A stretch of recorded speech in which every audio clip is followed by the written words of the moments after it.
Good morning, everyone. Anyone here for the first time? Okay. So this is the final talk on the Eightfold Path for this session. We've been going through each one of the parts of the Eightfold Path, and we've talked about right view and right intention and right speech, right action, right livelihood, right effort, right mindfulness, and now we've come to right concentration. So as you can see, the Noble Eightfold Path, which is the fourth of the Four Noble Truths. The first, the truth of unsatisfactoriness and suffering. The second, the cause of suffering. The third, that there is a cessation of suffering. And then the fourth, the path leading to the cessation of suffering, is the Noble Eightfold Path. And divided into three parts, morality, concentration, and wisdom. So we're talking about right concentration. So right concentration is probably one of the more difficult things to understand, because when we enter into the deep states of concentration, this is not such an easy thing to do. When you're not having the training of being a monastic. So if you have the opportunity to be a monastic and you go and you train for many years, when you go to through that training, you have an opportunity to sit for longer periods of time, and the mind is not so distracted by responsibilities of the external world. So after a while, the mind chattering will change and be transformed, and then the mind can enter into deeper states. We don't realize it because, like fish being in the water, we don't realize that we're beings, our bodies live in the air, but the mind, for most of us, lives in what's called the desire realm. And because that's all we know, we believe, well, that's all there is, the desire realm. There's nothing else besides the desire realm. Happiness comes from getting what it is that you want, and unhappiness comes from when you don't get what you want. And so the main idea is to figure out in the desire realm how to get what you want. And this can be very exhausting, because even when you get what it is that you want, happiness doesn't necessarily come. You might lose what it is that you want. Oh no, I have what I want, but I may lose it. Eventually, I will become older, I will become sick, I will die, I won't be able to take what I want with me. This causes a lot of distress. So being able to satisfy the desires of this desire realm is an exercise in frustration. It doesn't work out. So the idea is that we want to be able to recognize, well, is there another realm that the mind can live in besides the desire realm? So this is in Buddhism called the form realm and the formless realm. So this form realm, which is different than the desire realm, has four different stages, and the formless realm, also different, has four stages. So here in these stages are called jhana, Jhana, and which can be translated as mental absorption. So in this particular teaching that the Buddha gave monks, there are these 4 types of individuals to be found existing in the world, which 4, there is the case where an individual withdrawn from sensuality, withdrawn from unskillful qualities, enters and remains in the first jhana. Rapture and pleasure born from withdrawal, accompanied by directed thought and evaluation. And then so on and so forth. He talks about the 2nd, 3rd, and 4th jhana. I'm not going to go into that because I want to direct my talk about the 1st jhana.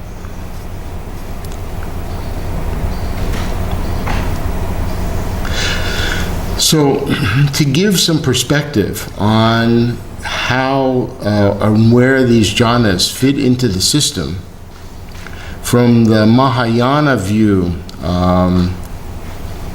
we might say that the person begins with the practice of the precepts, taking the refuges. They're beginning to practice the 4 foundations of mindfulness of the breath and the body particularly. And at this point, the person enters into what are called the 9 abiding minds. So, just a very short explanation of these 9 abiding minds. First, the first thing that happens is the person becomes aware that their happiness is not going to be derived just by solving the problems of the external world. It's okay to solve problems in the external world, but this is not going to ultimately change the ability that we have to free ourselves from suffering. So the person enters into a stage which is called inward abiding. Inward abiding means and I can do it here for you, and this has a little bit of the Chinese as well. So inward abiding, the person begins to practice. But their practice is not very stable. Lots of chattering in the mind, lots of processing external information, lots of problem solving, difficulties that are always present in the external world continue to distract oneself from being able to calm their mind. But after some period of time, when the person stabilizes their practice in what's called continuous abiding, in continuous abiding, the person is practicing regularly every day. They're able to sit for longer periods of time, 10 minutes, 20 minutes, maybe even longer. And they begin to experience this transformation of, oh, my mind can get a little bit calmer. The chattering in my mind, I can bring myself back more easily. This is very positive experience. They begin to see, oh, there's value in this. And then from time to time, the mind suddenly has an experience of going deeper, of settling, where the person is not chattering so much. Still, it's there, but not very distracting. And this is the first of what we call calm abiding. Abiding means where the mind lives. So when a person begins to experience this 3rd stage of the mind calming down, then they say, oh, maybe it would be good for me to figure out how to do this so that I can kind of start there. So I don't have to begin at the inward abiding or continuous abiding. I can just sit and my mind will immediately go into calm abiding. How can I do that? So through some trial and error, practicing, eventually the mind is calm as soon as the person touches to the practice. Then the person might say to themselves, this is very nice. Can I do this in the outside world when I'm doing my things relating to my work and to my family, can I stay in calm abiding a little bit more? Can I attain this state of calm abiding? We were talking at the retreat yesterday about being able to keep the mind calm in traffic.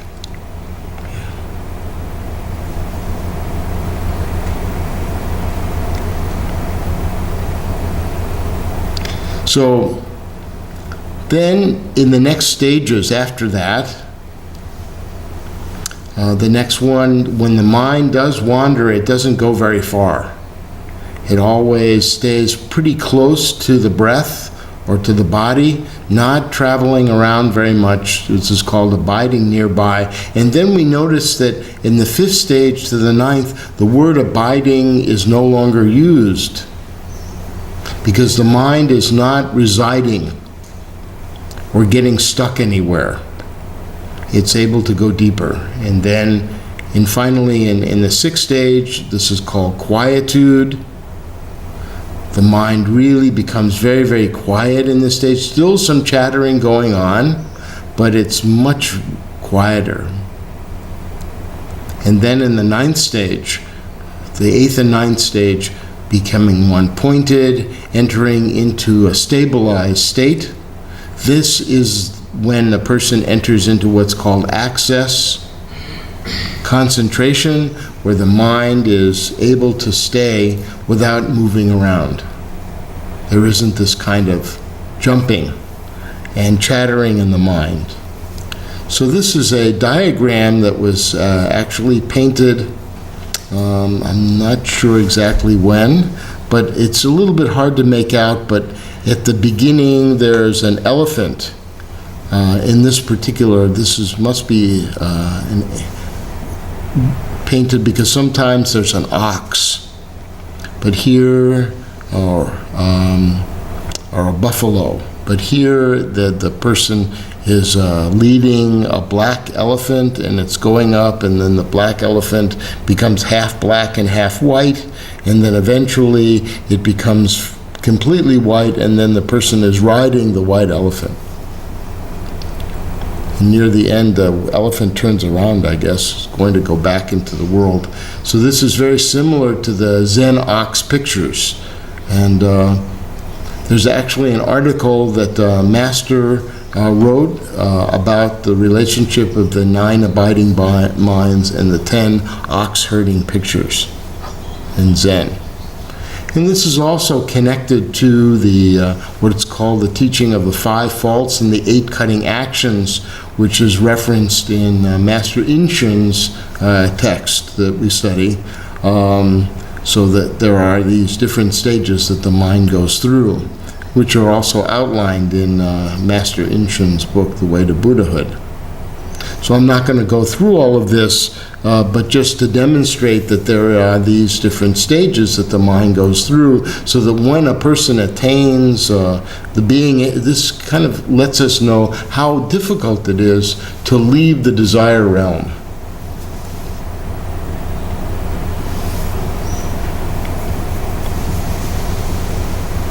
We've been in the desire realm for a long time.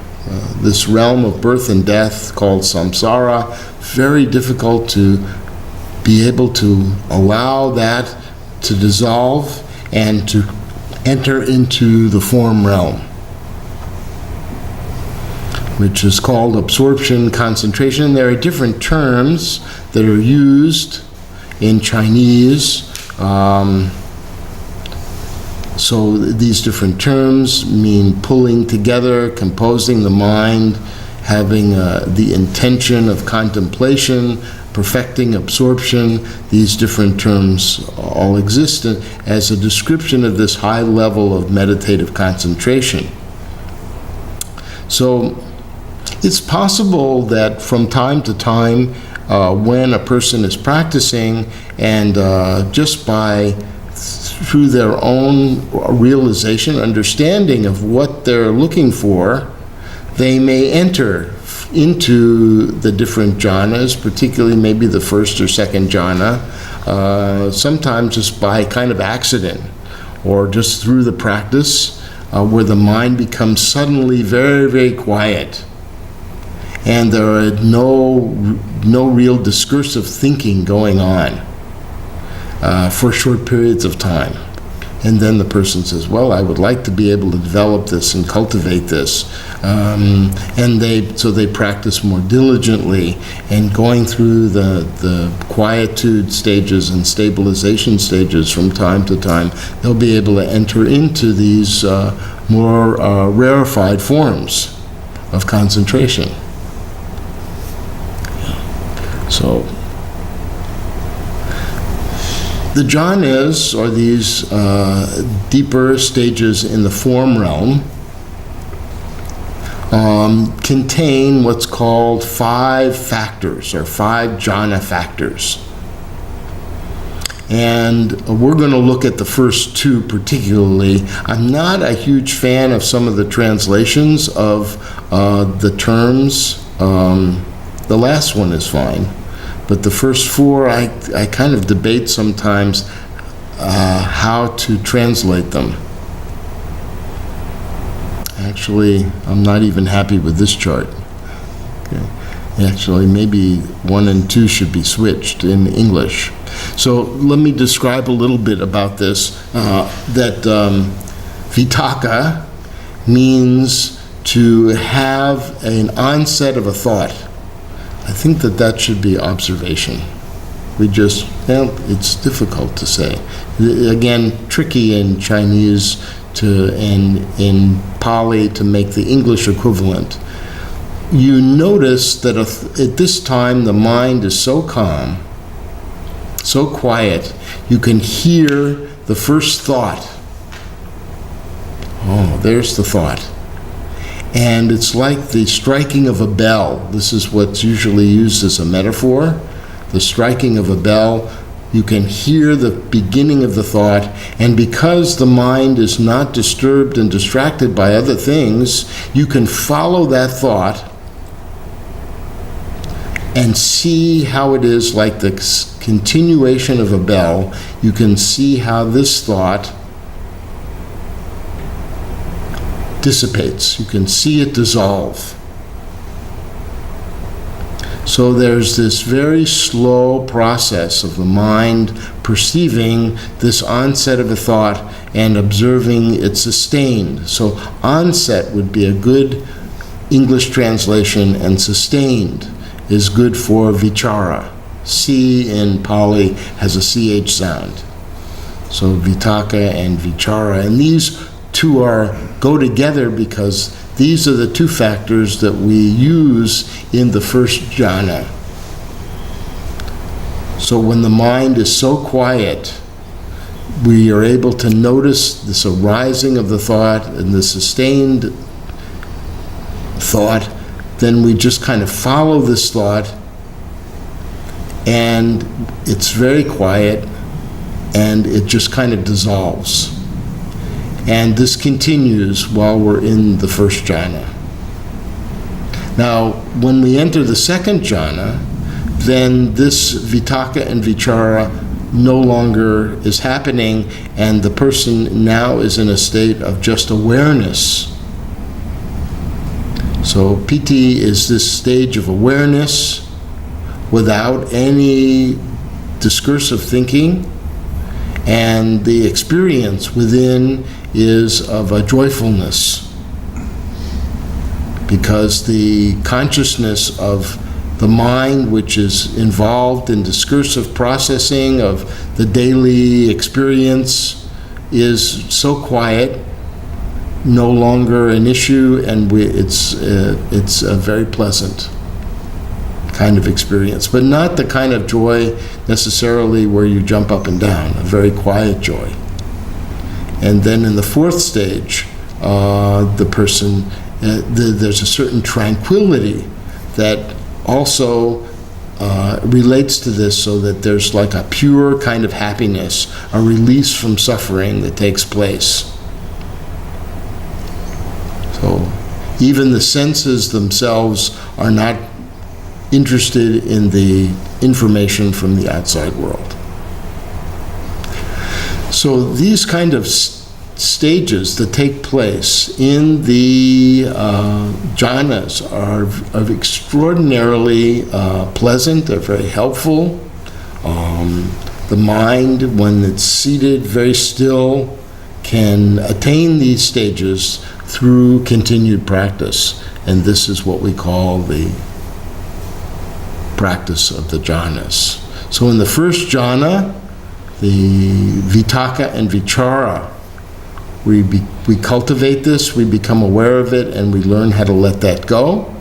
In the second jhana, this piti, this joyfulness, we are aware of it, we cultivate it, and we let it go. And then the sukha, the same thing. We observe it, we cultivate it, and we let it go. And then one-pointedness also. And still, we have not attained ultimate enlightenment. That is for the second set of 4 jhanas. But for now, this is good enough for us to investigate this. So these stages help us remove the delusions that attach us to the realm of desire, to make way for this form realm.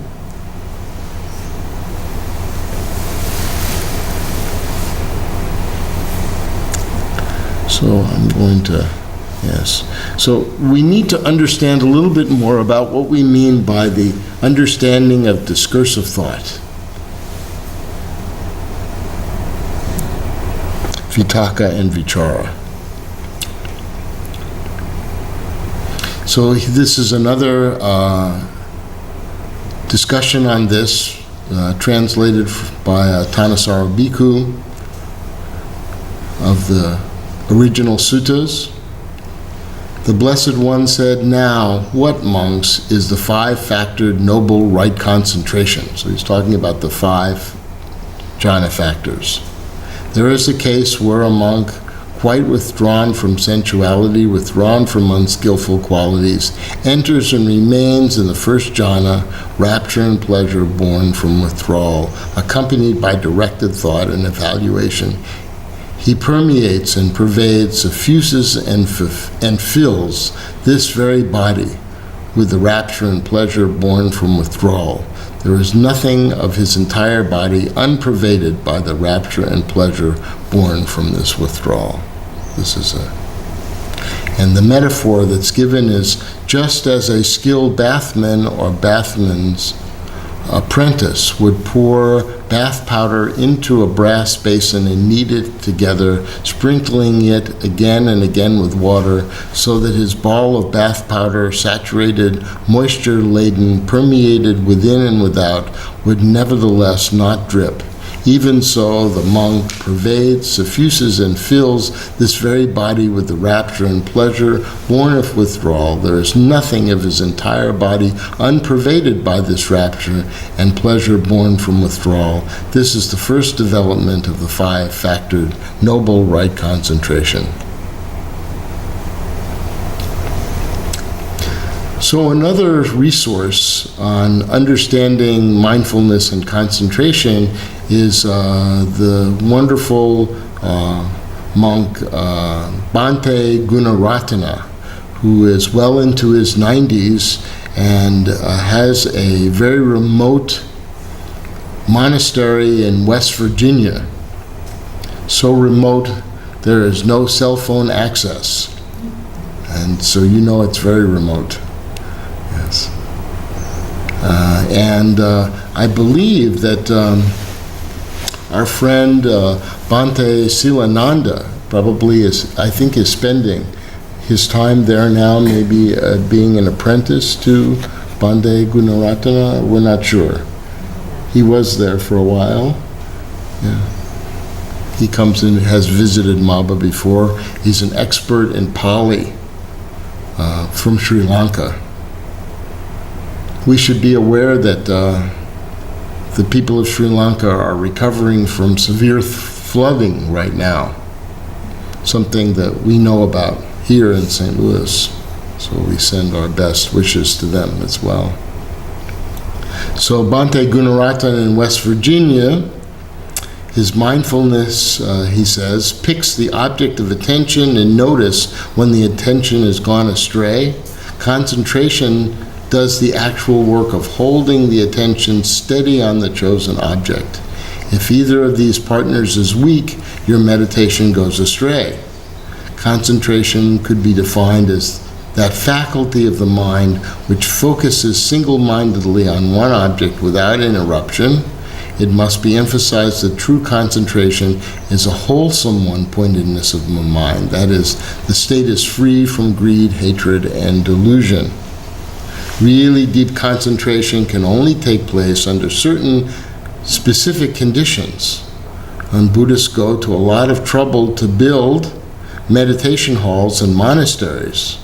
Their main purpose is to create a physical environment free of distraction in which to learn this skill. No noise, no interruptions.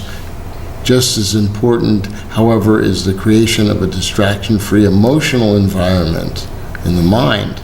The development of concentration will be blocked by the presence of certain mental states, which we call the 5 hindrances.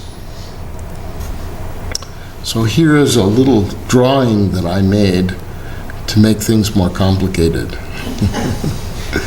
So we say that we have afflictions. These are the kind of things that are like a weed that grows in a garden. If you imagine you have a garden, that's your mindfulness garden.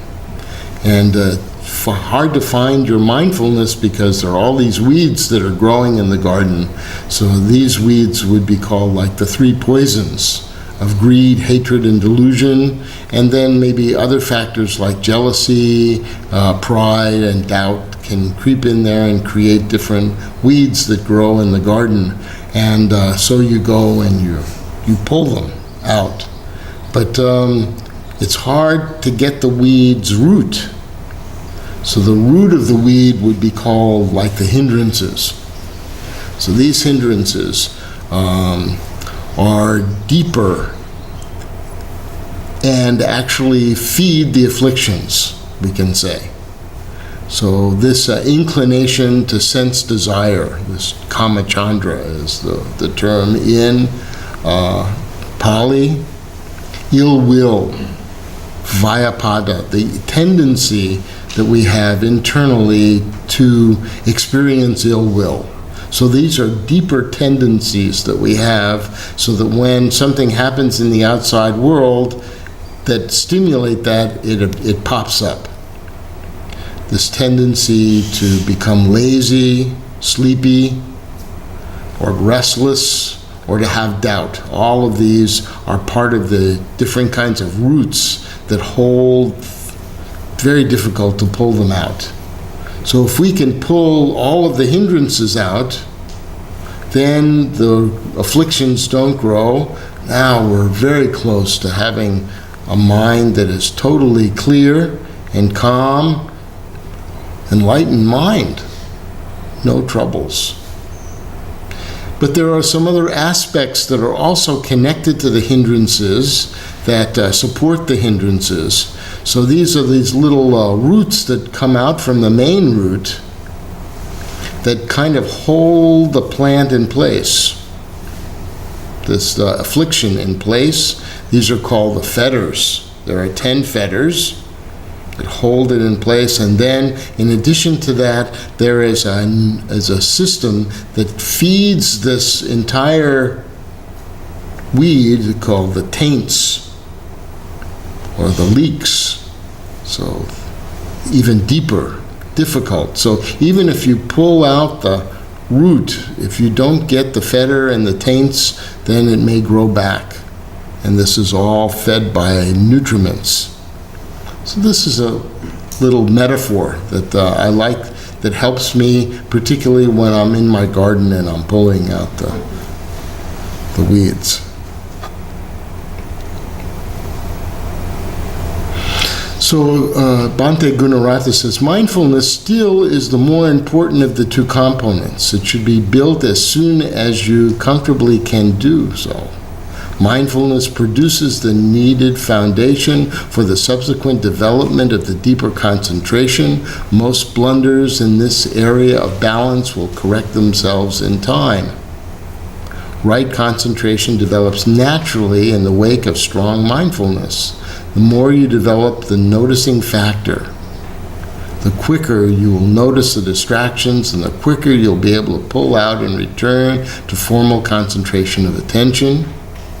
The natural result is an increased concentration, and as concentration develops, it assists the development of mindfulness.